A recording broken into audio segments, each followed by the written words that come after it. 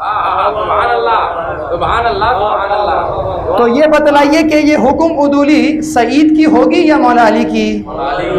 گویا ایسا محسوس ہوگا کہ ایسا کہنے والا مولا علی سے زیادہ انٹیلیجنٹ ہے، کیونکہ انہوں نے غیر معصوم کو ولی بنا کر بھیج دیا، اور ان کا کرائٹیریا یہ ہے کہ بغیر معصوم تو ولی ہوتا ہی نہیں ہے. تو یہ مولا علی سے ملتے تو ان کو بھی یہی کہیں کہ آپ کو کیا ہو گیا ہیں، آپ خود آتے میرے پاس تب میں آپ سے بات کروں گا. یہ آپ نے کیا مسلم کو بھیج دیا؟ سبحان اللہ. امام حسین سے کہوں کہ ہم نے مسلم کو کیوں بھیجا ہے؟ مسلم معصوم ہے؟ کون ہے؟ یہ بتلائیے کہ مسلم جب کوفہ میں آئے ہیں اور کوفہ میں بیعت طلب کر رہے ہیں، کہیں ہم تمہارے اوپر حاکم ہیں، کس کے حکم سے؟ فرزند زہرا کے حکم سے، اور میں تم سے بیعت لینے آیا ہوں، بیعت کرو. یہ ہاتھ کس کا ہاتھ ہے؟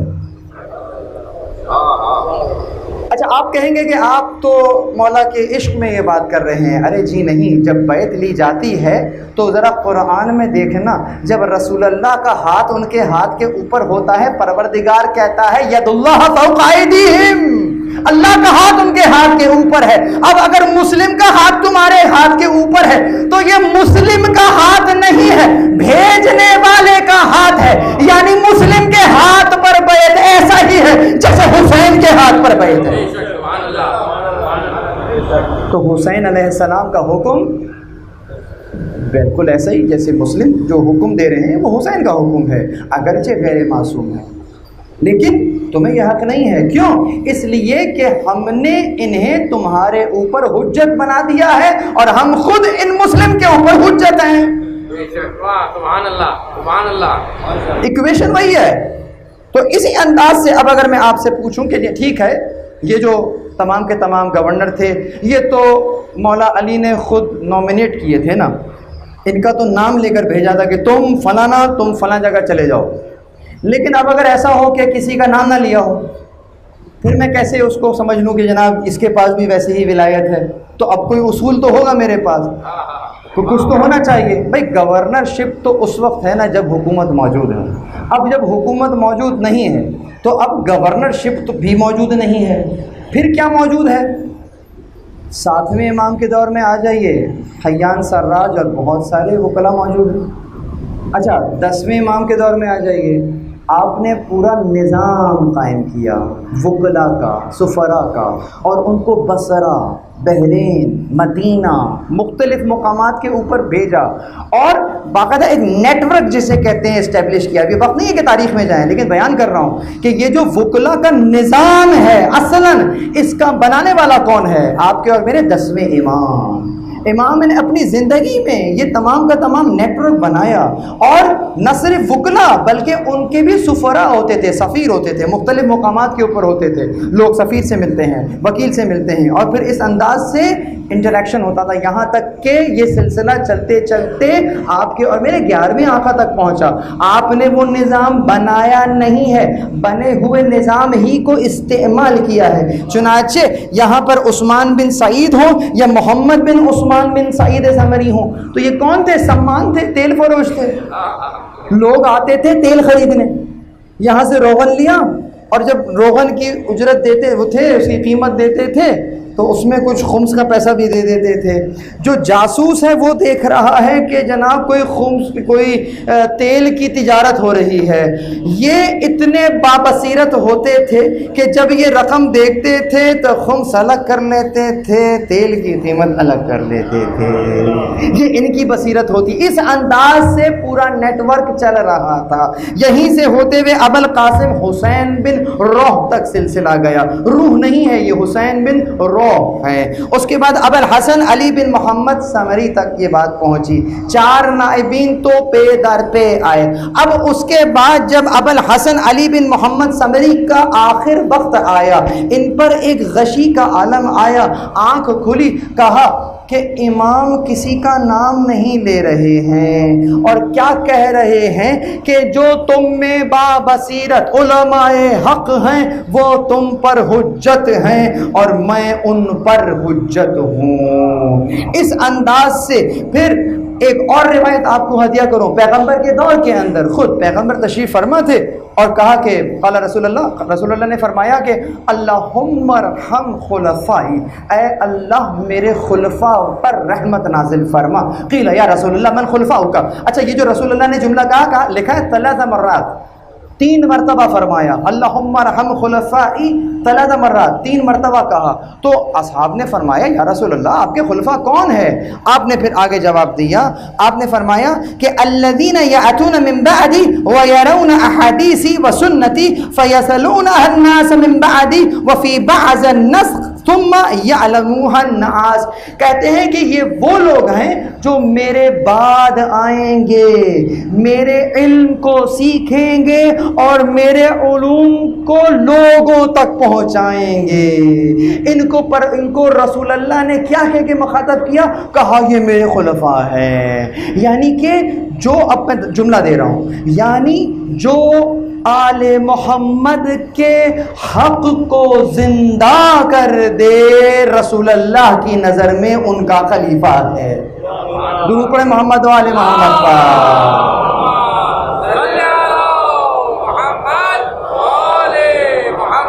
یہ حدیث جو میں نے بیان کی وہ شیخ صدوق نے بھی لکھی ہے، عیون الاخبار الرضا کے اندر بھی موجود ہے، یہاں میں بیان کر رہا ہوں، اور اسی انداز سے من لا یحضر الفقیہ کے اندر بھی یہ روایت منعن موجود ہے۔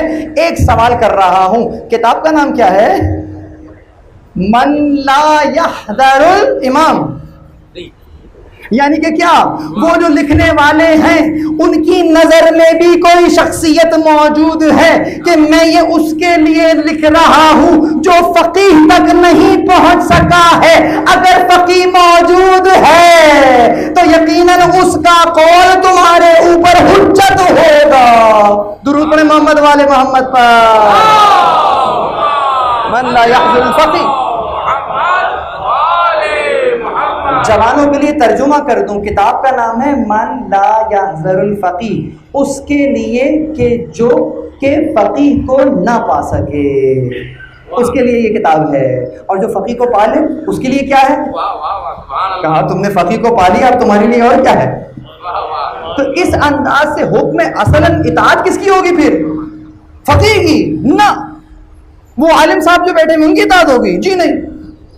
ایک جملہ کہوں، تصور کیجئے، نام لینے کی ضرورت نہیں ہے، تصور کیجئے بہت بڑی شخصیت ہے، بہت بڑی شخصیت، ٹھیک ہے، اب میں کسی کا بھی نام لوں کوئی ٹیگ لگ جائے خام خواہ، یہ پتہ نہیں یہ کس کی بات کر رہے ہیں۔ مسٹر ایکس ہیں اور بہت بڑے عالم ہیں، بہت بڑے فقیہ ہیں، مثال کے طور پہ یہاں پر آ جاتے ہیں، چلے چھوڑیے میں بہت پرانی شخصیت کا نام لے لیتا ہوں، شیخ صدوق آ گئے، اب اس پہ تو کوئی ٹیگ نہیں لگ رہا نا کہ کہاں سے آئے ہیں۔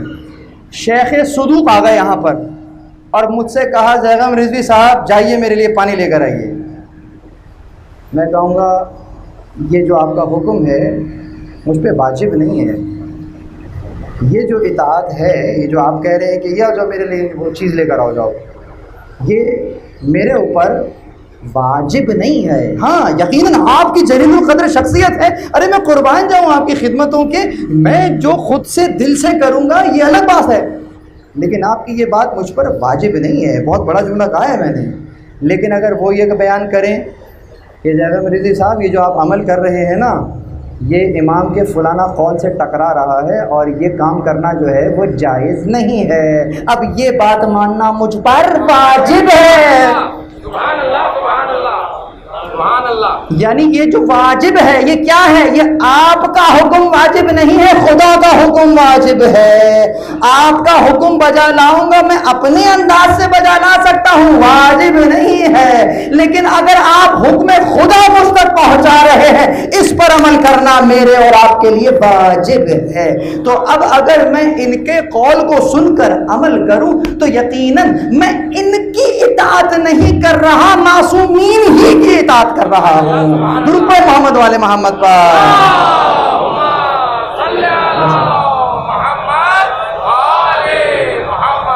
بہت سیدھی سیدھی باتیں میں نے آپ کے سامنے کی ہیں، میں نے سمیٹ دیا، تو چنانچہ فخر کیجئے خود پر کہ یہ شیخ عثمان زمری سے لے کر کے شیخ مفید سے لے کر کے اور آج تک مراجعین کا سلسلہ موجود ہے، اور علوم آل محمد ہم تک پہنچ رہے ہیں کہ اگر یہ نہ ہوتے تو جن کے حکم کے ساتھ یعنی کہ جن کی محنتوں کے ساتھ علوم آل محمد سے اخذ کر کے جو نکاح کے صیغے ہم تک پہنچ رہے ہیں، اگر وہ نہ ہوتے تو یہ صیغے بھی آپ تک نہ پہنچ پاتے اور آپ اس دنیا میں جائز طریقے سے آ بھی نہیں سکتے تھے۔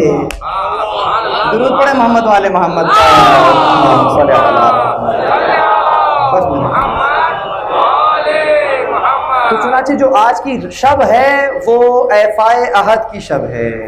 آج کی جو شب ہے وہ پروردگار عالم کے قانون سے وفا کی شب ہے۔ خیام حسینی میں جتنے بھی انصار موجود ہیں، جن کو حسین نے جسے کہتے ہیں نا کہ ہیرے کو روشنی میں پرکھتے ہیں جوہری، شبیر نے مگر یہ طریقہ بدل دیا، چراغ کو گل کر دیا اور دیکھا کہ میرے ہیرے کتنے جگمگا رہے ہیں۔ اسی لیے ایک شاعر نے کیا خوب کہا تھا کہ بجھایا ایک دیا شہ نے 72 ہو گئے روشن، اندھیرا خود پریشان ہے، بجھا کیا تھا جلا کیا ہے۔ خیام حسینی میں آج کتنی روشنی ہے، ہر طرف انصار ہی انصار ہیں۔ لیکن عزیزو، آپ کو معلوم ہے خیام حسینی سے 2 آوازیں بلند ہو رہی ہیں آج۔ ایک آواز تو قرآن کریم کی تلاوت کی آواز ہے، ایسے تلاوت ہو رہی ہے کہ راوی لکھتا ہے کہ جیسے شہد کی مکھیاں چھتے کے گرد آواز کرتی ہیں، اس انداز سے خیام حسینی میں تلاوت ہو رہی ہے۔ عزادارو، اگر آج شب عاشور کو یاد کر رہے ہو اور اس شب کا احیاء کر رہے ہو تو اس انداز سے شب کا احیاء کرو جیسے انصار حسینی نے کیا تھا۔ آج بھی اسی انداز سے قرآن کو کھول لو، تلاوت کرو اور اس تلاوت میں ان انصاران حسینی کو شامل کر لو۔ پروردگار، میں یہ جو تلاوت کر رہا ہوں میں انہیں کیا دے سکتا ہوں؟ میں تو ان کی قدموں کی خاک کے برابر بھی نہیں ہوں، لیکن ایک تحفہ بھیج رہا ہوں۔ آج کی شب کے توسط سے تلاوت قرآن بھی کرو اور انصاران حسینی کو تحفہ بھی بھیج دو۔ یقیناً جب تم تلاوت کر رہے ہوگے اور وقت کا امام تمہیں دیکھے گا، اسے اپنے جد کے خیمے میں موجود انصار یاد آ جائیں گے۔ چنانچہ ہر وہ کام کرو کہ انصاران حسینی نے کیا تھا، خود کو ایسے کاموں میں مشغول کرو، گریہ کرو، حسین کے حق کو یاد کرو جس انداز سے بھی غریب زہرا کا غم تازہ ہوتا ہے۔ کون حسین ہے؟ یہ وہ حسین ہے جس کو زہرا نے چکیاں پیس کے پالا تھا۔ یہ وہ حسین ہے جو رسول اللہ کے دوشے جو آپ کے کاندھوں پہ سوار تھا، سوار دوش رسالت کا ماتم کر رہے ہو۔ آج کی شب کون سی شب ہے؟ آج کی شب اگر خیام حسینی پر دیکھو گے نا تو تمہیں بہت ساری قربانیاں نظر آئیں گی۔ میرا سلام ہو کربلا کی ماؤں پر، یقیناً مائیں تو اپنے بچوں کو بچا کے رکھتی ہیں، وہاں پر عجیب انداز ہے، ہر ماں یہ چاہ رہی ہے پہلے میرا لال شہید ہو جائے تاکہ کل زہرا کو اپنا سامنا کر سکوں۔ چنانچہ ایک خیمہ ایسا ہے، امام حسین علیہ السلام نے اپنی اس شب کو 3 حصوں میں منقسم کیا تھا، ایک اپنے انصار کے لیے، ایک اپنے اولاد کے لیے اور ایک خود اپنے لیے۔ چنانچہ آپ نکلے ہیں، خیموں کا دورہ کر رہے ہیں، ہر خیمے میں دیکھتے ہیں ہر بیوی اپنی اپنی قربانی کو سنبھال رہی ہے۔ رباب کے خیمے میں پہنچے، رباب اپنے بچے سے کیا کہہ رہی ہے کہ آج ہر ماں اپنی قربانی کو سنبھال رہی ہے، لیکن تو اتنا چھوٹا ہے کہ میدان میں جا نہیں سکتا۔ میں کہوں گا بی بی رباب ذرا عصر عاشورا لینے دیجئے۔ ارے اکبر کا جہاد اور ہے، عباس کا جہاد اور ہے، لیکن آپ کے ششماہے کا جہاد کچھ اور ہے۔ ارے یہ کربلا پلٹ دے گا۔ اس انداز سے عزیزو صبح عاشور نمایاں ہوتی ہے، جیسے ہی صبح ہوتی ہے علی اکبر کو اذان کا حکم ہوتا ہے، تو چنانچہ اذان دی جاتی ہے، نماز قائم ہوتی ہے۔ بس میں مختصر کروں، یقیناً اب یہاں پر ایک ایک انصار جا رہے ہیں، ایک ایک ناصر جا رہا ہے۔ آپ کو معلوم ہے سب سے پہلے امام حسین علیہ السلام کس کو بھیجنا چاہ رہے تھے؟ علی اکبر کو۔ حسین چاہتے تھے کہ اکبر سے شروع کرے، لیکن انصار حسینی نے کیا کہا؟ مولا ہماری غیرت گوارا نہیں کرے گی۔ اور جب جب کوئی انصار شہید ہوتا تھا، جب جب کوئی ناصر شہید ہوتا تھا، کیا کہتا تھا؟ آپ کو معلوم ہے جب حبیب شہید ہو رہے تھے نا تو آنکھیں بند ہوئی، جیسے ہی آنکھ کو کھولا اپنے ساتھی سے کہا اوسی کا بہذا الرجل، میں تمہیں وصیت کر رہا ہوں اس مرد کے لیے، جب تک زندہ ہو اس کو تنہا نہیں چھوڑنا۔ انصار حسینی آج یہاں خیمے میں بیٹھے ہیں نا، آج یہی عہد کر کے جائیے اوسی کا بہذا الرجل۔ اب میں کس رجل کی بات کر رہا ہوں؟ ایک رجل آج بھی موجود ہے، لیکن عزیزوں 1180 سال سے وہ رجل انتظار کر رہا ہے۔ ارے اس کی کربلا کیا ہے؟ اس کی کربلا روز برپا ہوتی ہے، وہ روز کربلا کو دیکھتا ہے، آج بھی ناصر موجود نہیں ہے۔ میں آپ کو وصیت کر رہا ہوں اس رجل کو تنہا نہ چھوڑیے گا۔ الانتظار اشد من الموت، انتظار موت سے زیادہ شدید ہے۔ آپ نے واقعات کربلا کو فقط سنا ہے نا، اور سنتے ہی آپ کی آنکھوں میں آنسو آ گئے ہیں۔ میں نے عرفا سے سنا ہے، عرفا بیان کرتے ہیں کہ آپ کے اور میرے حجت زمان کو روزانہ 2 مرتبہ کربلا کا پورا واقعہ دکھانا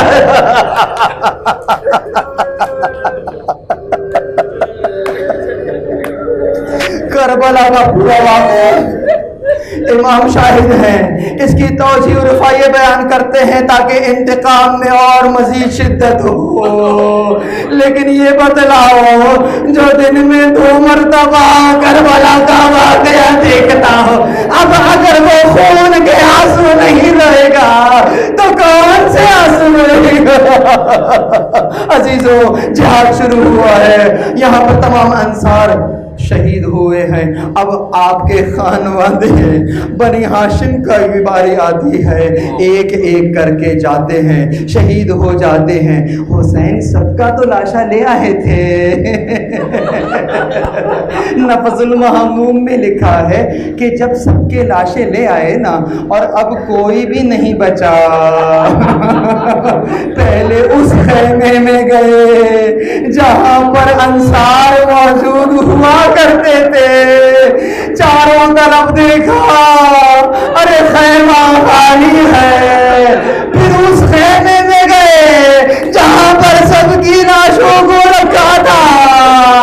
اب فرزند زہرا زینب کے پاس آتے ہیں، بہن زینب اماں نے جو کرتا سیا تھا وہ کرتا تو لانا۔ یہاں زینب نے بہن شروع کر دیے۔ میں سمجھ گئی بھائی، میں جانتی ہوں اماں کرتا سیتی جاتی تھی، کہتی جاتی تھی جب حسین یہ کرتا مانگ لے، کرتا نہیں مانگ رہے کفن مانگ رہے ہیں۔ کس انداز سے میں کہتا ہوں کہ کس انداز سے زینب کے قدم اٹھے ہوں گے، کیسے وہ کرتا بھائی کو دیا ہوگا۔ ارے بہن نے دیکھا ہوگا بھائی کفن پہن رہا ہے، ارے سکینہ نے بابا کو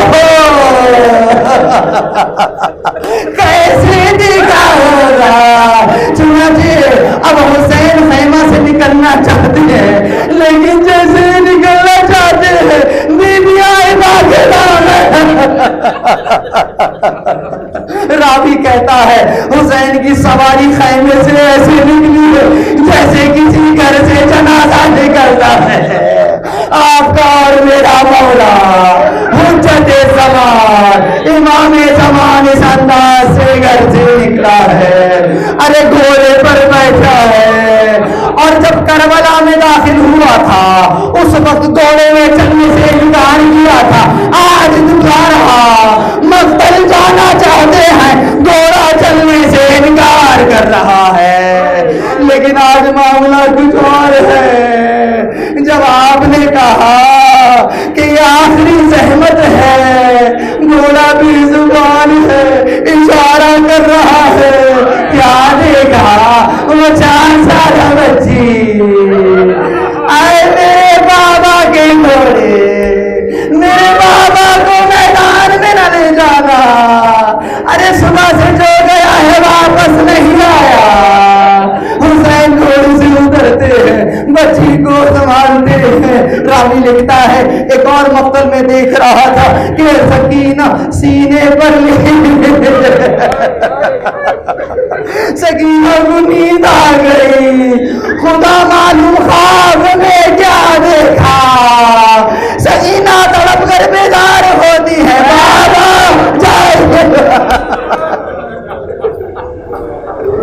جائیے.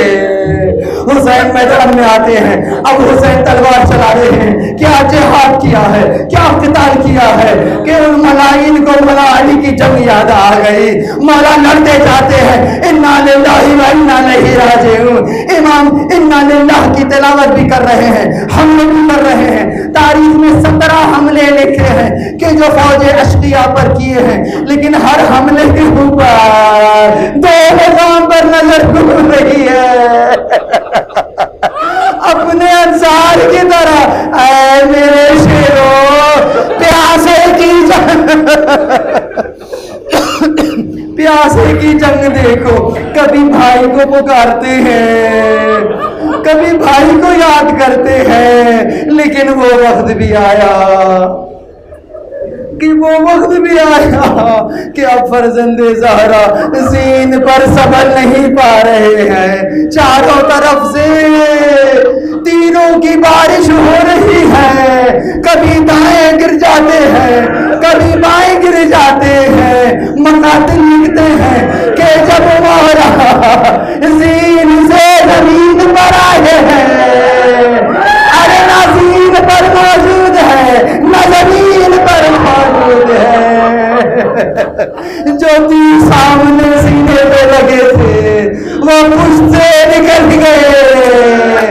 یہاں پر مولا کا وہ باوفا مرتجز کیا کہتا ہے زبان حال سے مولا سے پہلے تو چاروں طرف چکر لگانے لگا پھر اپنی زبان حال سے کیا کہتا ہے مولا بس ایک مرتبہ مجھ پر سوار ہو جائے میں آپ کو اتنا دور لے جاؤں گا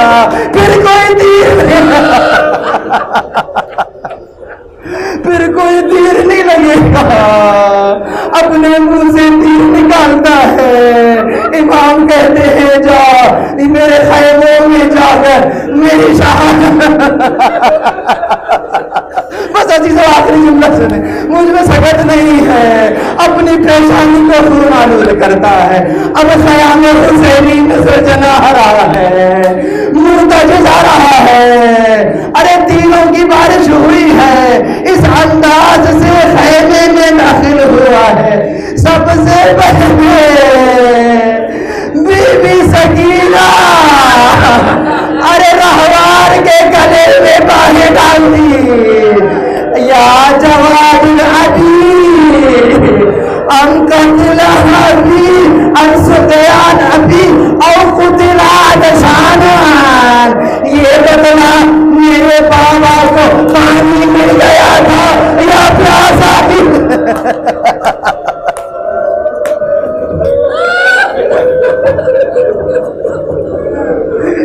میرے بابا اتنا بتلا دے میرے بابا کو پانی مل گیا تھا یا پیاسا ہی مر گیا.